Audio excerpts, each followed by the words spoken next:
Bienvenido a tu día 6. Muy probablemente hoy quedes con más dudas de las que estabas anteriormente, pero te prometo que mañana se van a disipar todas. Ten paciencia y escucha claramente estos audios. Hablaremos del tema que quedó pendiente, el llamado el entrelazamiento cuántico. ¿Lo recuerdas? Uno de los aspectos más extraños que han encontrado los físicos cuánticos es el llamado no localidad, o como se conoce también, entrelazamiento cuántico. El físico danés Niels Bohr descubrió que una vez las partículas subatómicas están en contacto, siguen influenciándose mutuamente de manera instantánea, a cualquier distancia y para siempre, a pesar de la ausencia de los factores que según los físicos debía existir para que este hecho se produjera. Cuando las partículas han estado en contacto y son entrelazadas, las acciones de una influencian siempre a la otra. Y lo más curioso es que la manera en que se afectan es rápida, mucho más que la velocidad de la luz. Este hecho es instantáneo. Piensa en esto. Parece increíble que personas, objetos, animales estén entrelazados e intercambien información de manera instantánea, ¿verdad? Pero es que la realidad supera la ficción. Más sorprendente aún, Thomas Durt, de la Universidad de Birch, descubrió que todas las partículas subatómicas en realidad están entrelazadas. Todo el universo está conectado. Tú, con las personas del lugar más recóndito de la Tierra, estás unida a nivel cuántico. Estás unido a nivel cuántico. Por eso los antiguos nos advierten de que en realidad todos somos uno, que no hay separación. No puedes hacerle mal a alguien sin hacértelo a ti. No puedes hacerle bien a alguien sin hacértelo a ti. Y lo mejor, cuando tú sanas, ayudas a sanar a los demás. En la física clásica, un campo se crea por el intercambio de dos puntos que se influencian por el intercambio de fuerzas como la gravedad o el electromagnetismo. Pero en la física cuántica, los campos son creados por intercambio de energía. Las partículas subatómicas son pequeños paquetes de ondas vibratorias que intercambian constantemente energía. Estos intercambios de energía son conocidos como el campo del punto cero. Toda la materia del universo intercambia energía en ese campo del punto cero, pero por lo tanto, toda la materia del universo está entrelazada por este intercambio.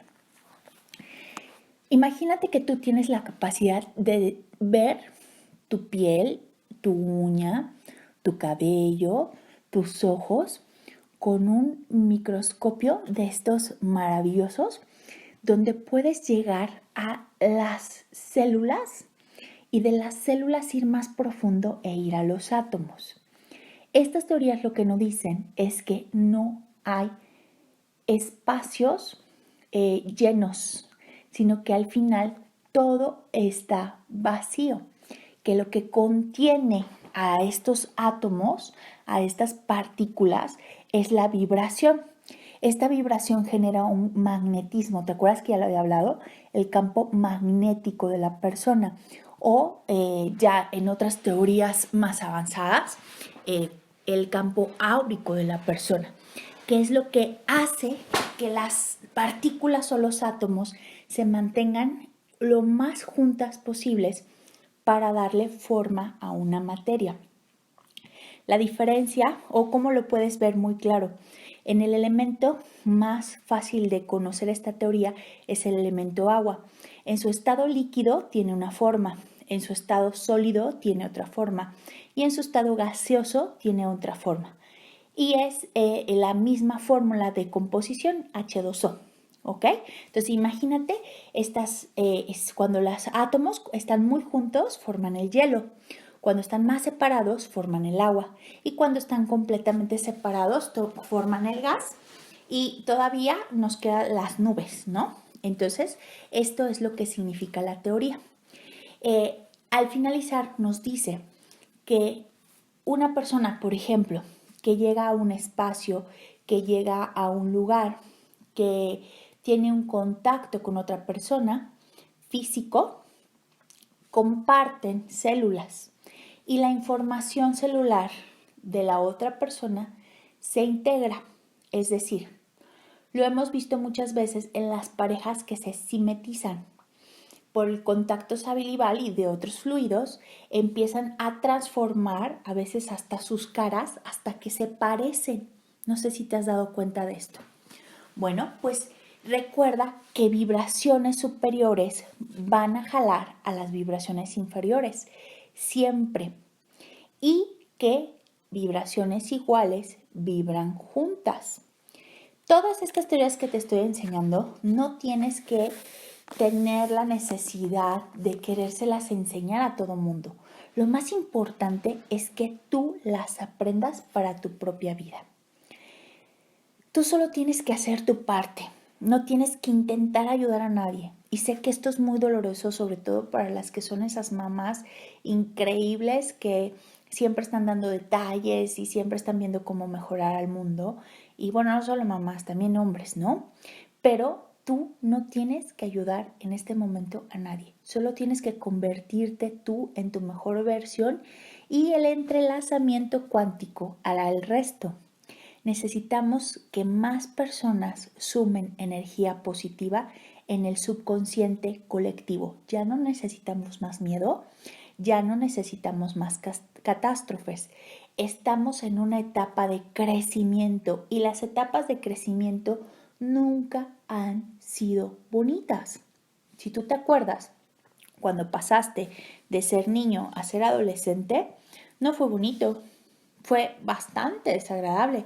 Te ardía el cuerpo, te dolían los huesos, a veces hasta te daba fiebre, tu ropa de una semana a otra ya no te quedaba y tu cuerpo iba cambiando, te salió tal vez vello, el bigote, en las axilas, y tu cabello cambiaba y cosas así. Los cambios de crecimiento a veces no son bonitos. Cuando te tienes que cambiar de casa, ¿es bonito? Claro que no. Tienes que hacer un montón de paquetes y de mudanza y pierdes muchísimo tiempo, estás agotadísimo, luego tienes que volver a sacar, desordenar, pero al mismo tiempo tienes entusiasmo cuando estás haciéndolo por gusto. Cuando no es por gusto, pues no. Entonces, esto es así, es una etapa de crecimiento. Así que no ayudes a nadie, tú no ayudas a nadie estando enfermo, no ayudas a nadie estando pobre, no ayudas a nadie estando sin amor, no ayudas a nadie vibrando en el miedo, no ayudas a nadie siendo catastrófico, no ayudas al mundo cuántico. Y es vital y necesario que en este momento tú te conviertas en el pensamiento de la salud, en el pensamiento de la abundancia y en el pensamiento del amor. El secreto está en ti. Eres el alfa y el omega de tu vida. Eres el creador de tu destino, eres la creadora de tu destino, eres el que abre las puertas, eres el bendecido para bendecir, eres el gran talismán de los que te rodean, eres la chispa divina que vino a iluminar el mundo. Eres la visión para todos aquellos que no creían, pero gracias a ti lo van a hacer. Vamos a hablar sobre lo que son las meditaciones cuánticas, ¿de acuerdo? Para poder entrar en el campo del punto cero o lo que llamamos la cuarta dimensión, debemos estar en ciertos estados. Estos estados son los que San Pablo llamó estados de oración y que la ciencia moderna llama estados alfa, por las ondas cerebrales que emitimos. Cuando nuestra vibración es elevada, desde esos estados podemos penetrar en la quinta dimensión, en la mente supraconsciente, esa mente divina que todo ser humano posee, que es capaz de generar lo que la ciencia llama milagros, porque no saben explicar llamándolos procesos sobrenaturales. Pero según la experiencia de varios autores, de sobrenaturales no tienen nada. Son procesos totalmente naturales, solo que nos han enseñado desde pequeños a no creer en nuestro poder del pensamiento. Nosotros somos únicos, somos mucho más de lo que hemos creado en nuestras vidas hasta este momento. Jesús dijo en la última cena, los que creáis en mí, las obras que yo hice, vosotros también las haréis, y aún mayores. Esto significa que si crees que tienes ese poder, tú también lo harás y puede que más grande si así lo deseas. Pues bien, la ciencia ha demostrado que la meditación tiene un efecto umbral, es decir, que si se llega a determinado número de meditadores, se colapsa el campo cero y esa vibración pasa al subconsciente colectivo. Voy a explicarte esto cuando hablemos ahora que vamos a hablar de una teoría que se llama el centésimo mono. Lyle Watson escribió un libro llamado Life Diet, The Neology of Consequence. Ahí relataba un sorprendente suceso que ocurrió cuando experimentaba con una colonia de monos en una isla cerca de Japón. Watson quiso cambiarles la alimentación, que comieran patatas, pero al verlas sucias de tierra y barro, los animales las rechazaron. Después de un tiempo, a una mona joven se le ocurrió llevar las patatas al río y lavarlas antes de comerlas. Entonces las comió sin problema. Luego enseñó a los demás monos jóvenes a lavarlas, casi como jugando. Los monos mayores no aprendieron a hacerlo, excepto aquellos que tenían hijos jóvenes, quienes enseñaron el truco a sus padres. Poco a poco, más y más monos fueron aprendiendo el nuevo comportamiento, y un buen día, y súbitamente, toda la colonia estaba lavando las patatas o las papas. Pero lo más sorprendente fue que a partir de ese día los monos de otras islas, sin contacto con los anteriores, también habían aprendido a lavar las patatas, incluso los monos de Takasaki-yama, en pleno territorio de Japón. Este es el efecto del entrelazamiento cuántico del que hablamos antes, o del efecto que tienen cuando una creencia se instala en el subconsciente colectivo. Fue algo extraño, como si el nuevo conocimiento se hubiese expandido por el aire, alcanzando a toda la especie. Watson consideró que cuando el mono número X había aprendido, se completó la masa crítica, es decir, el número de monos necesarios para que toda la especie adquiriera de pronto el nuevo conocimiento o la nueva conducta. Esto le hizo suponer que en la evolución de las especies hay mecanismos diferentes de aquellos que intervienen en la selección natural, lo cual tiende a mostrar que esos mecanismos también inciden sobre la manera como ideas y costumbres se programan por toda la especie humana. A esto se le llamó teoría del centésimo mono. Watson dice en su libro que si un número suficientemente grande, masa crítica, adquiere un nuevo conocimiento o forma de ver las cosas, esto se propagará por toda la humanidad. De esto se desprende que una sola persona podría completar la masa crítica y desencadenar un nuevo conocimiento para toda la humanidad. ¿Serás tú, mi queridísimo niño, mi queridísima niña, mis queridísimos alumnos? ¿Serán ustedes ese centésimo mono que necesitamos para elevar la vibración y transformar esta etapa de una enfermedad a la etapa de salud, a una etapa de crecimiento, a una etapa de bendición? ¿Serás tú? Y si no eres tú, ¿qué vas a hacer para que tus compañeros de al lado lo hagan, lo sean? Si un número suficiente de personas aprenden y comprenden que el amor es lo más importante de la vida, ¿te imaginas cómo cambiaría el subconsciente de la humanidad? Y si cada uno de nosotros aprendemos a tener salud, aprendemos a tener abundancia, aprendemos a tener amor, ¿cuántos más necesitamos para que eso se expanda a toda la humanidad? Creo que estamos muy cerca de dar un salto cuántico muy grande. Pues bien, esta es la idea de la meditación cuántica mundial, en la que estamos buscando el centésimo mono. Necesitamos llegar a ese umbral en el que la masa crítica se dispara y bendice a toda la humanidad. La ciencia dice que solo se necesita el 1% de la población mundial para cambiar el mundo, pero esto también sucede por zonas, es decir, que si el 1% de la población de una ciudad llega a superar el umbral, el resto se contagia y esa vibración por el entrelazamiento cuántico. Un estudio de 14 ciudades en Estados Unidos mostró que siempre que una ubre alcanzara un nivel en que el 1% de la población practicaba regularmente la meditación enfocada a un objeto como la paz, el índice de criminalidad bajaba un 24%. En otro estudio posterior, con 48 ciudades, las 24 que tenían el porcentaje exigido de meditadores, el 1% de esa población experimentaron una reducción de la criminalidad en un 22% y de un 89% en tendencias de criminalidad.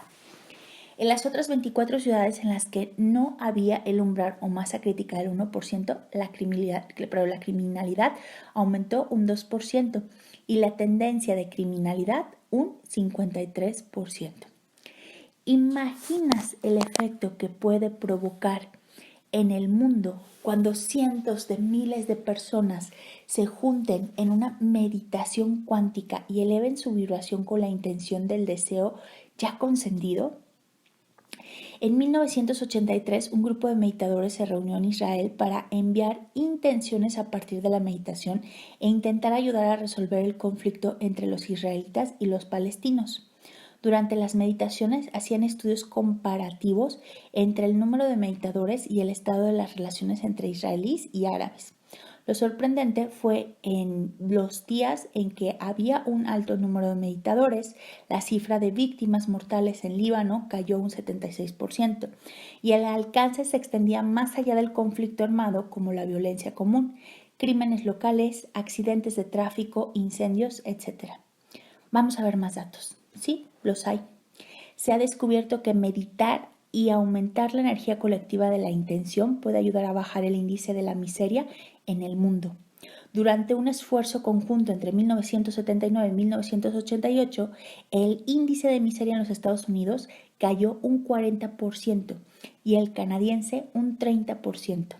Durante los 3 primeros meses de 1998, la selva amazónica de Roraima estaba siendo arrasada por incendios forestales. No había llovido hacía meses y lo que habitualmente era una selva húmeda estaba completamente seca. Los incendios ya habían carbonizado un 15% del estado y la ONU consideró que era un desastre sin precedentes en el planeta. Unos 1.500 hombres con sus helicópteros llegados de Venezuela y Argentina intentaron en vano apagar las llamas, muy parecido a lo que acabamos de vivir el año pasado. A finales de marzo se tomó una decisión distinta. Llamaron a unos expertos en lluvias, 2 chamanes, así es, 2 chamanes, Kayapo, llevados en avión desde la reserva de Yanomami, donde todavía viven los últimos supervivientes de las tribus consideradas de edad de piedra. Aquellos indios bailaron un poco, juntaron hierbas y rezaron. 2 días después comenzó a llover. El 90% del incendio se extinguió. Pues imagínate el efecto que puede tener sobre el planeta si un grupo de personas con vibraciones y conciencias más elevadas de lo normal se juntaran y se enfocaran a crear energía de intención de alta vibración. Pues eso sucede cuando tú haces los ejercicios que te estoy mandando. Te mandé una primera meditación para que aprendas a estar centrado en tu cuerpo.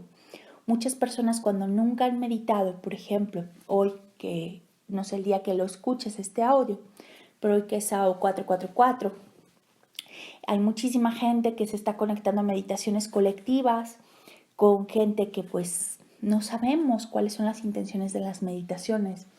Pero te puedo decir que lo peor es cuando la gente no sabe meditar. Por eso lo primero que hice, yo no te he llenado de meditaciones, te he llenado de información para que cuando los procesos comiencen, para ti sea súbitamente fácil entenderlo y hacerlo. Tu primera meditación que te mandé es el estado presente dentro del cuerpo. La mayoría de las personas cuando comienzan a meditar simplemente se quedan dormidos, se pierden y ponen su energía, su cuerpo, su mente a merced de cualquier vibración que se encuentre más elevados a ella. Bueno, ¿qué mayor vibración podemos lograr si imaginas nuestros deseos ya manifestados? ¿Qué mayor vibración puedes lograr si en este momento te imaginas los espectaculares diciendo, se acabó la pandemia, ya no queda un solo enfermo, todos se han curado, la cuarentena se terminó, la vacuna ha nacido, Se están curando millones de personas. ¿Qué mejor vibración puedes hacer que esto? ¿Qué mejor vibración que pensar que la prosperidad llegó mágicamente, que ningún negocio fue afectado, que la delincuencia no existió, que los seres humanos fueron conscientes? ¿Te imaginas? Cuando lo hacemos no solo creamos las posibilidades, sino que además aumentamos las probabilidades. Nos estamos entrelazando en esa super energía y creamos una energía de intención superpoderosa que sana al planeta. Te invito a que hagas estas meditaciones que vamos a ir compartiendo poco a poco para que tú seas el 100º mono que afecte a la masa crítica del planeta y la ayude a transformarse.